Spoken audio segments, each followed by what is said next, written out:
In today's video, I'm going to teach you how to seamlessly integrate Google Docs with Docusign for efficient document signing. Whether you're managing contracts, agreements, or any document that requires signatures, this guide will show you how to handle everything effortlessly using these two powerful tools.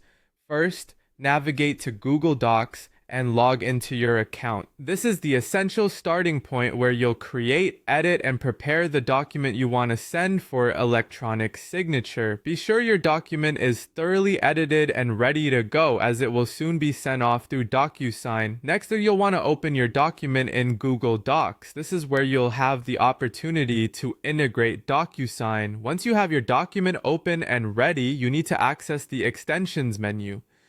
This can usually be found at the top of your screen within Google Docs. From here, type Docusign e-signature into the search bar. This search will bring up the necessary add-on needed to proceed with having documents signed electronically.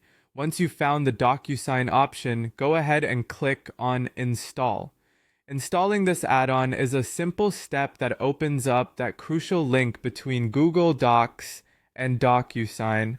With the installation complete, you'll notice a side panel appear. This panel is your gateway to Docusign, where you can log into your Docusign account.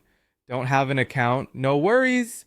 Just take a moment to set up a free trial account directly through this panel. Now, let's upload the document into your Docusign account. After logging in, you'll want to click Start.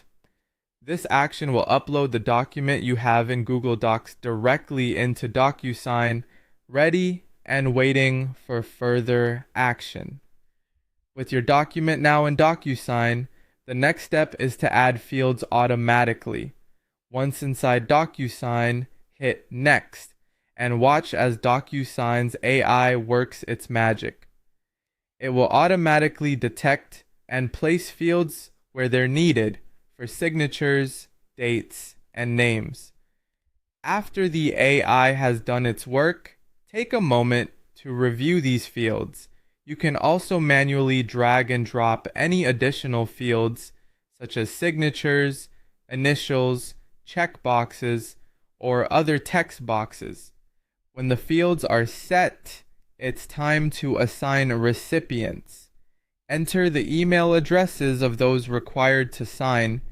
Here you can assign specific roles, such as signer or carbon copy.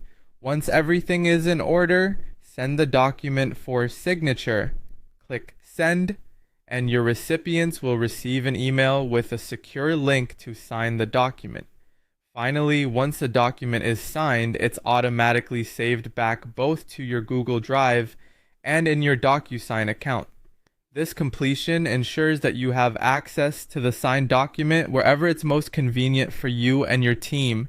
And there you have it, a streamlined and efficient way to manage document signatures using Google Docs and Docusign.